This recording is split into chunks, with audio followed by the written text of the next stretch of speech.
మనం ఈ కోకో చెట్టుకు చూసుకుంటే కనుక ఐరన్ ధాతు లోపం రావడం జరిగింది. దీని సిమ్టమ్స్ చూసుకుంటే కనుక ఆకు పచ్చదనం తగ్గి తెలుపు రంగు రావడం జరుగుతుంది. తర్వాత ఆకు కూడా పాడడం జరుగుతుంది. ఇది కనుక ఉధృతంగా ఎక్కువగా ఉంటే కనుక ఎండుపొల రావడం, చెట్టు క్రమేపీ చనిపోవడం జరుగుతుంది. ఈ ధాతు ఉన్న చెట్లు కూడా కాపు అనేవి ఆశాజనకంగా లేకపోవడం జరుగుతుంది.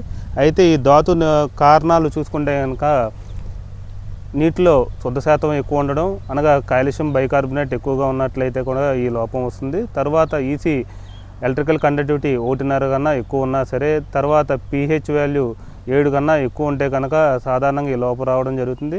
మరియు మనం నలుపు నేలల్లో చూసుకున్న సాధారణంగా ఈ లోపాన్ని చూసుకోవచ్చు. అయితే దీని నివారణకు ఫెర్రస్ సల్ఫేట్ చిన్న మొక్కలకైతే 30 నుంచి 50 గ్రాములు, అదే పెద్ద చెట్లు కనుక చూసుకుంటే కనుక 100 గ్రాముల వరకు ఒక్కో చెట్టుకి వేసుకుంటే ఈ లోపాన్ని సవరించుకోవచ్చు. అయితే పిచికారీ కూడా చూసుకుంటే కనుక చిలేటెడ్ ఫెర్రస్ని లీటర్ నీటికి 1 గ్రాము చొప్పున కలుపుకొని క్రమం తప్పకుండా పిచికారీ చేసుకుంటే కనుక ఈ లోపాన్ని సవరించుకోవచ్చు.